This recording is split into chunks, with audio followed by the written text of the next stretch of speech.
Let's start with learners transitioning to junior secondary school who will now remain in their current primary schools.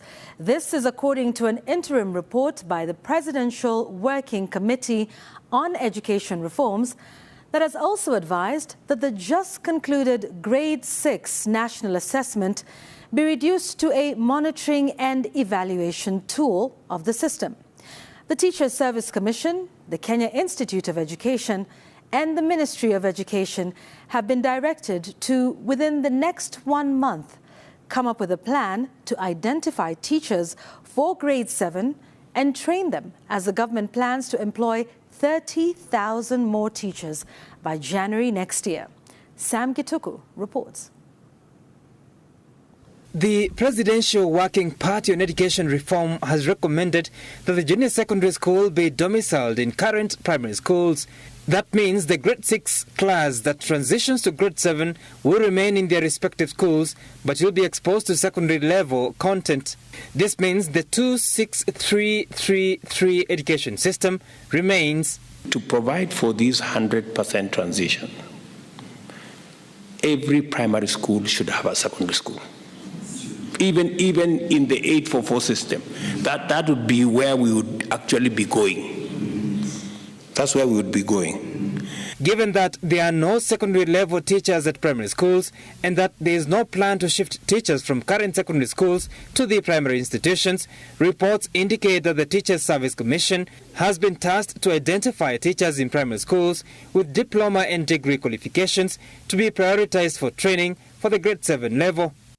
The KICD, Teacher Service Commission, and the Ministry of Education are expected to retool the identified teachers about junior secondary content in the next 1 month. In addition, the government plans to employ 30,000 additional teachers by January 2023 to bridge the gap, reports indicating that priority will be given to teachers of technical subjects at junior secondary.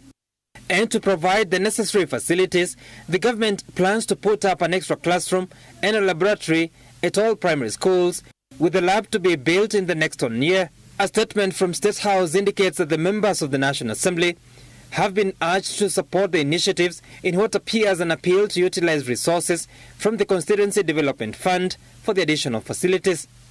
The statement adds that primary schools can share laboratories of nearby secondary schools. In the meantime, to the extent possible, make education cheaper. The moment you move the place where the kids are going to be farther than the primary, you're already making it more expensive. Yeah? And you're already working against the transition. Even though Grade 6 learners concluded their national examination on Wednesday, results from the assessment will not be used for placement, as that won't be necessary. Instead, the exam will be used to monitor the learning outcomes and inform necessary interventions.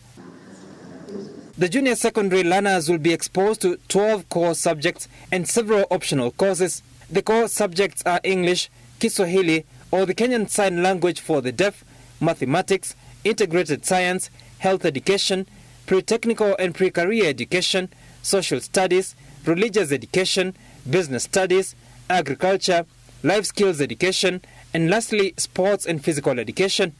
For the elective subjects, learners will be expected to pick a minimum of 1 and a maximum of 2 subjects among visual arts, performing arts, home science, computer science, 4 foreign languages, Kenyan Sign Language, and indigenous languages. Upon graduating from the junior secondary in Grade 9, learners will join secondary schools based on their chosen pathways.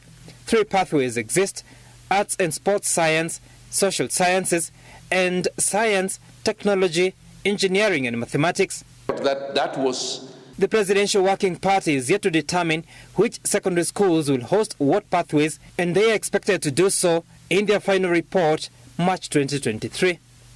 Sam Gituku, Citizen TV, Nairobi. I've been everywhere.